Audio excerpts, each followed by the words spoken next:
All right, that was Dire Straits with Sultan of Swing. This is Conrad Fargo, and this is the Fargo Five.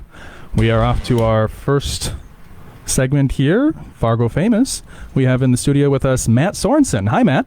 Hey, Conrad. Thanks for having me today. Matt, you're with the Northern Plains Botanic Garden Society. That's correct. That's quite a mouthful. It is. Did you pick that name? No. Okay, and they can be found at npbgs.org.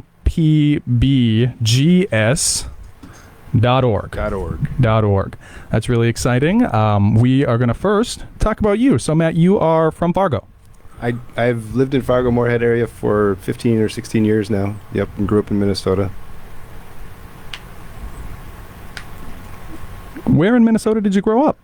Midwest Minnesota, so it's Appleton is the name of the town, and I grew up on a farm just a few miles outside of town. So you grew up on a farm? Yes, I'm a farm boy. So what was all on that farm? What was all on the farm? Weeds.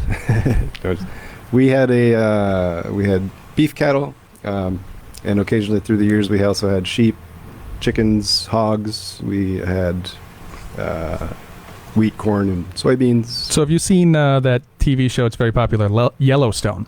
I've seen some of it, but I haven't dived into That's it. about the Yellowstone Ranch. Now, you're going to have to help me out here. What is the difference between a ranch and a farm? Oh, you're going to hit me with all these farming questions. We had some friends who were ranchers. Like, I don't know if I could speak to this super well, but ranching is at least in my mind, more calving and grazing cattle. Well, but you had cattle. We had cattle, so the cattle would transition from, say, a ranching or grazing operation to our operation, which was more of a finishing operation. So the cattle would go from our farm to slaughterhouses. So the Yellowstone Ranch out in Montana, they grow the calves. Yes. They chase them around with horses, but you don't have any horses. We don't have near the acreage. So as a ranch like that. Okay, so you have a smaller operation, and then they get dropped off. You buy them. You buy them directly from Yellowstone. Is that?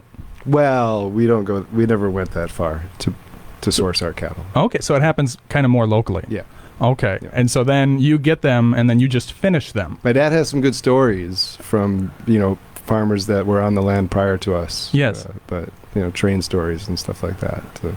And one of my favorite, I don't know if it's a feature film, Lonesome Dove is one of my favorite films. And pre-Yellowstone, that's a great... If you have 7 or 8 hours to kill, that's a great show to watch. It's a show or a movie? It's a series of, I don't know how it classifies, because it's a few different segments and it'll take you 8 hours to get through it. But yeah, well, that's great. I'm always looking for new things to watch. When did that come out? It's pretty old. It doesn't have anybody famous like Kevin 90s. Costner in it. No, it's got is it Kevin Costner? You're jogging my memory because it's been probably a decade since I've watched it myself. And this movie is about a ranch, or it's about... Ranchers, yeah, and a cattle drive. But you are not a rancher. You are a farmer. I was a farm kid. So do you wear cowboy hats as a farmer? I did never wear a cowboy hat, no. Okay, so you run the farm. We wear baseball caps. And you grow up in rural Minnesota, and you say to yourself, I want to go live in Fargo. Yeah. How did that happen? I bounced around to a couple different colleges, lived in central Minnesota, and then I wound up in Fargo. Yep. Okay, more than one university, and then so you finished off at NDSU, or? No, I didn't attend college here. I attended college in Fergus Falls and St. Cloud. Okay. And then worked in central Minnesota, and then took a job in Fargo. Took a job in Fargo, and what job was that? So my professional career has been predominantly in software engineering and related jobs like that. A lot of... So you're a coder? Yeah. Okay, so you're a farmer, but also a coder. You got the rough hands and the soft hands. Yeah. You're an interesting guy to know. Good. I don't think there's a lot of people who have backgrounds both working at a computer and working with a shovel in their hand. I think that's pretty cool. I think that's something maybe to be proud of. Well, thank you. Yeah, and so you're currently working there. And so where do you live in Fargo? I live just across the river in Moorhead now. I've lived in Moorhead for about the last 5 years. Oh, 56560. 56560.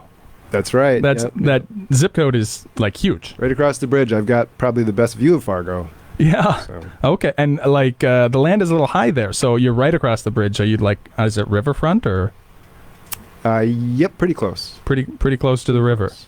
And then so you moved to Fargo, or you moved to Moorhead. You're doing your coding job, and you're involved with the. I always get it messed up. And even I'm on the board, actually. I don't know if listeners know. I'm on the board of this garden society, the Northern Plains Botanic Garden Society.